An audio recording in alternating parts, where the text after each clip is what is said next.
Kumpirmado na ngang si Coach Tim Cone ang hahawak sa Gilas Pilipinas as head coach ng Gilas at ang magiging team manager nga ay si Coach Richard Del Rosario. At nagbigay na rin si Coach Tim Cone ng kanyang Gilas pool, kaya naman kilalanin natin kung sino-sino nga ba ang mga napili ni Coach Tim Cone sa kanyang Gilas pool.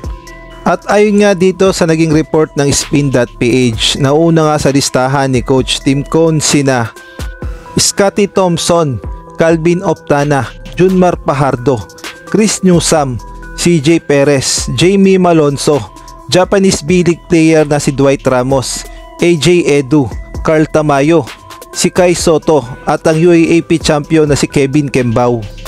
Sila nga ang mga nakapasok sa initial na Gilas poll ni Coach Tim Cone, samantalang ang magiging naturalized player naman para nga kay Coach Tim Cone ay itong si Justin Brownlee.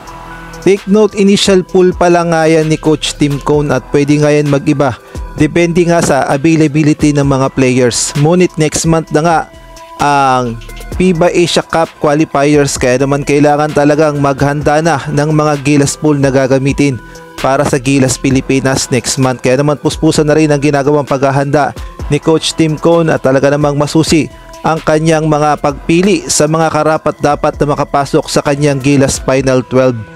At pagdating naman sa naturalized player na si Justin Brownlee, hanggang sa ngayon nga ay inaalam pa kung pwede na bang payagan ng FIBA itong si Justin Brownlee na makapaglaro na sa Gilas Pilipinas, dahil alam naman natin na matagal-tagal ding pinagpahinga si Justin Brownlee. Kaya naman inaalam na ng SBP kung allow na ba si Justin Brownlee na muling maglaro as naturalized player sa Gilas Pilipinas. Lalong-lalo na humingi na nga ng mga dokumento ang FIBA kay Justin Brownlee upang maayos nga ang kanyang kaso. Kaya abangan na lang natin kung makiklear na ba si Justin Brownlee na maglaro sa Gilas Pilipinas.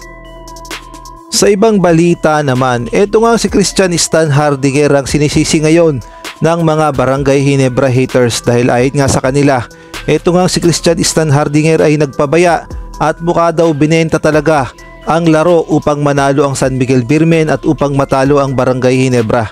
Ayan nga ang mga ibinibigay na paratang kay Christian Stan Hardinger, dahil hindi nga daw maganda ang kanyang naging performance sa nangyaring laban ng Barangay Ginebra sa San Miguel Beermen. Ibang-iba nga daw yung mga kinikilos ni Christian Stan Hardinger at mukhang nakakapanibago, at halata nga daw binenta ni Christian Stan Hardinger ang nasabing laro ng Barangay Ginebra.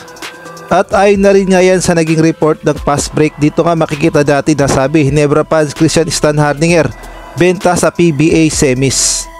At kung kayo naman ang tatanungin, ano sa tingin nyo, nagpabaya ba talaga itong si Christian Stan Hardinger sa kanyang tungkulin as center ng Barangay Ginebra?